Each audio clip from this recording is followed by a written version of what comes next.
He wouldn't have. Okay, what do you mean by written? Is written in black and white? No, spelled out with the principles and the parameters, even in black and white. Yes. Like you do in Lagos. Yes.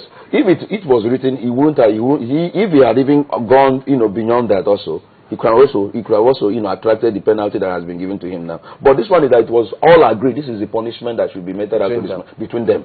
So even though it was not written down, I don't know whether the prosecutor said it was written down in black and white. But the point that there was an agreement that this man must be given a custodial sentence, even if it's for 1 month and all that. I still want to go with.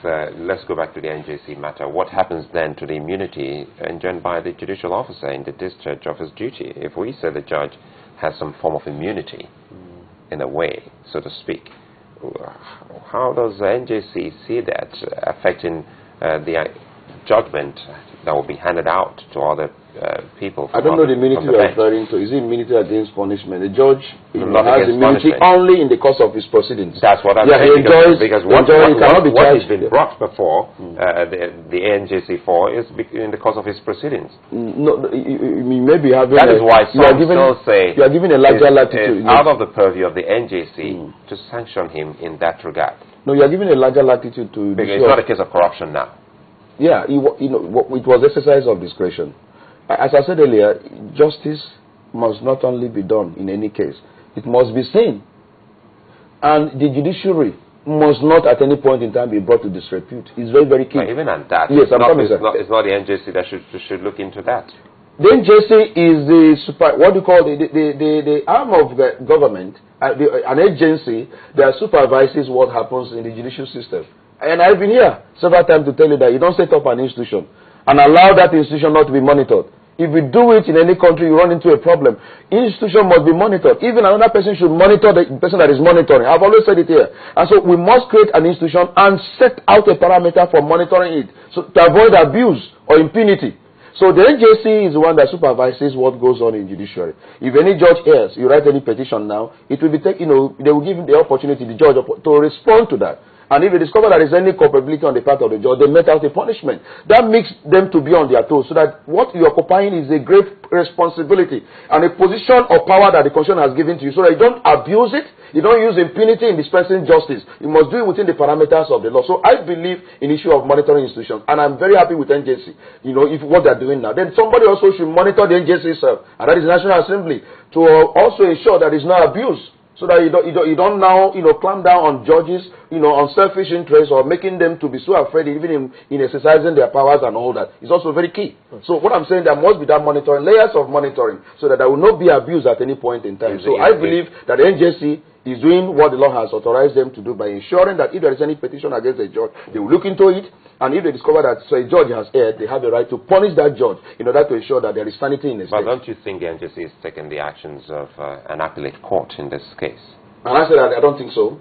When a judge errs on the side of law, facts and all that, they are human beings, you can appeal on that. But when you make a pronouncement that makes a mockery of justice, that makes a mockery of judiciary, that makes all the tongues to be wagging and say, what is wrong with these people? Because as I said earlier, we are not only the participant in this issue of judiciary, the issue of justice. There are litigants. They go to court every day. And if you make pronouncement like the one that was made recently. Yeah, what do you say? Do you say this without looking at the laws? Because I think his judgment. Sulaiman, you have forgotten what I have said, that there was a plea bargain. And there was an agreement on this plea bargain. The judge now went beyond what was agreed, and that again is issue of integrity. If we have agreed this is what should be done to this particular person, and we also believe that I have given you even the theories of sentencing. There are theories beyond sentencing in any state. Issue of ensuring that the man himself who has committed crime must show remorse for committing the crime. But the moment you begin to apply certain laws for big men and then little men, then you are creating this equilibrium and then you are creating issue of crisis of confidence, even on judicial. Like a man that was sentenced 45 years for stealing a phone. That's a question. Yes. And then you now say, ask maximum. The man was not given option of fine because he's a poor man. Now there is another man that stole billions of naira. Sulaiman, billions of naira, and he agreed that he stole it. And you now ask him to pay a fine of 750 and go home. So what impression are you giving to a man, a potential criminal that wants to commit corruption? No, but in what context? Sorry, Chamberlain. Yes. There was plea bargaining, and he shouldn't get a maximum. No. And the maximum would have been the 2 years. That is not true. Remember that there were charges, 10-point charges that were against this man. They drafted, but when they agreed to the issue of plea bargain, they now reduced it to only one charge. that carries a maximum punishment of 2 years. There are ones that carry 15 or 14 years. They drop all that against him and say, rather, let us go for issue of 2 years, maximum punishment. And it was agreed upon. They drop all the charges. So why would you now exercise your discretion and say the man should only pay fine and go home? What impression are you giving to the people in the country who wants to commit corruption? They can commit billions. So you are giving the impression that the more money you steal. I thought this question should have been for the Nigerian people, the National Assembly, about the Constitution. About the what? About the Constitution. Why would, for EFCC, because in the first place, you remember then, why didn't EFCC charge him under its own act? No. I keep on telling you that they were up to 10 charges against this man. There was even one that carried 14 years imprisonment and all that. But because of the issue of plea bargain, that the man is ready to return back the properties and money, they now reduce it to only one charge. But that carries a maximum punishment of 2 years. Are you following me? And the agreement among all the parties is that there must be a custodian, even if it's 1 month. Even if it's 2 months, there must be issue of sending this man to jail to spend some time in order to reflect on what he has done against the state. He agreed that he stole billions. He agreed that he stole billions. Then if you realize the more reason why the man must be sentenced to prison for ever agreeing to stealing billions. That will affect you and I. Yeah, but and it's a pension fund money. The principle of plea bargaining. Yes. If you plead guilty. Yes. For reduced charges. Yes. Isn't it also? Do you still get maximum sentence? No. You forgot. I've said that there were charges. There were charges that carried 14 years imprisonment if he's convicted. All those were dropped. Not because of the plea bargaining, because they dropped that because they were talking about theft and conversion of property. No. So they brought it on that section so that we can actually bring him on that theft. And all others were dropped. No, I got information that why all those charges were dropped because of issue of plea bargain. Because if he has been convicted on all those other ones, he would have been sentenced 14 years and all that. But let us now go for a particular charge that has a maximum of 2 years. That's a lesser year at the bar. I mean, behind the bar. Is that still under section 305? No, 309. 309. 309. That is 309 for 2 years. So they agreed, drop it only to one charge that carries the maximum punishment. But the point is that the agreement was custodial sentence. It may not be 2 years. That at least for 1 month, let it be that the man was, given a sentence, to be behind the bar. But he was not asked to go home the same day, pay 750,000 naira. So what we're saying is that the ends of justice must be to ensure that people look at, this justice and say, oh, look, this is, people have been deterred, people have been made to see remorse in whatever they have committed. Don't make any offender at any point in time to feel that his crime he has committed, that he pays. Because the impression that was given to that man that he pays to commit a crime, as long as you return some certain parts of the thing you have stolen, you can go home free.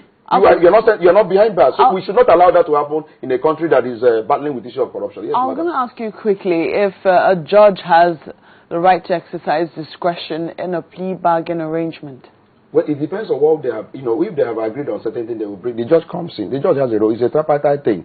But both of them, initiate, the prosecutor, the defense, they all agree. Then I come before the judge and say, this is what we have agreed. This man is returning this, he's doing this and all that. Then he gives the final seal. Are you following me?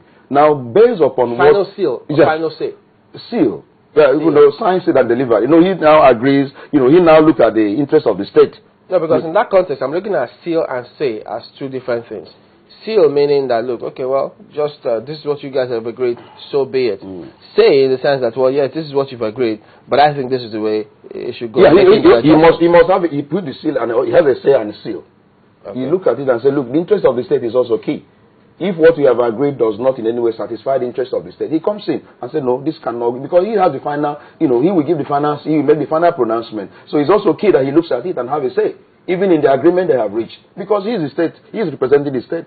The prosecutor is also representing it, but he has the final, as I said, say and seal over issue of whatever they have agreed in plea bargain. It's a tripartite thing. So if they agreed for this, why would he now single-handedly, unilaterally depart from what was agreed between the prosecutor? What if that bordered on his own part of the say?